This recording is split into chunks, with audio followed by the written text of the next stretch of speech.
Gautama went to every known master. Gautam उस समय के हर मशहूर गुरु के पास गए। उनकी बौद्धिक क्षमता और ज्ञान पाने की लालसा इतनी तीव्र थी कि जो चीज समझने में बाकी लोगों को सालों लग जाते थे वो कुछ हफ्तों में ही सीख लेते थे। समाधि की 8 अवस्थाएं होती हैं। गौतम ने उन सभी अवस्थाओं को प्राप्त कर लिया था, मगर फिर भी वो जानते थे कि यह जीवन की संपूर्णता नहीं है। उनके अंदर अब भी ज्ञान पाने की तीव्र इच्छा थी।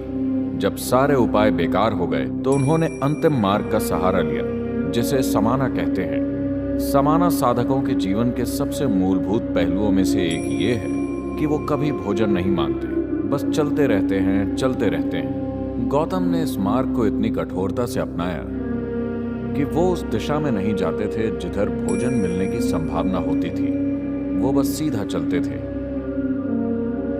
इस प्रक्रिया में उन्होंने अपने शरीर को इतना नष्ट कर लिया, वो इतने कमजोर हो गए कि वो बस हड्डियों का ढांचा बनकर रह गए। वो कभी भोजन की तलाश में नहीं जाते थे। उन्हें जब भोजन दिया जाता था तभी खाते थे। एक दिन वो नीरांजना नदी के तट पर पहुंचे, जो 2 फुट गहरी एक छोटी सी धारा थी और उसका प्रवाह थोड़ा तेज था। उन्होंने धारा को पार करने की कोशिश की। आधी दूरी पर वो आगे बढ़ने में असमर्थ हो गए। उनके शरीर में और शक्ति नहीं थी।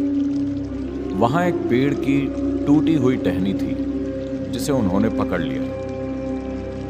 पता नहीं वो कितनी देर तक वहां खड़े रहे। शारीरिक कमजोरी की वजह से उन्हें वो समय बहुत लंबा लगा होगा। वो कुछ मिनटों का समय भी हो सकता है या कुछ घंटे भी, मगर उनके अनुभव में वो समय बहुत लंबा था। वो बस वहीं अटके रहे। उनके अंदर अगला कदम उठाने की ताकत नहीं थी, मगर वो हार मानने वालों में से नहीं थे। अचानक उन्हें एहसास हुआ कि उनकी समस्या ये है कि वो आत्मज्ञान को पाने की कोशिश कर रहे हैं। वो आत्मज्ञान को खुद के साथ घटित होने नहीं दे रहे, वो उसे प्राप्त करने की कोशिश कर रहे हैं। वो एक असीम अनंत आयाम को पाने की कोशिश कर रहे हैं।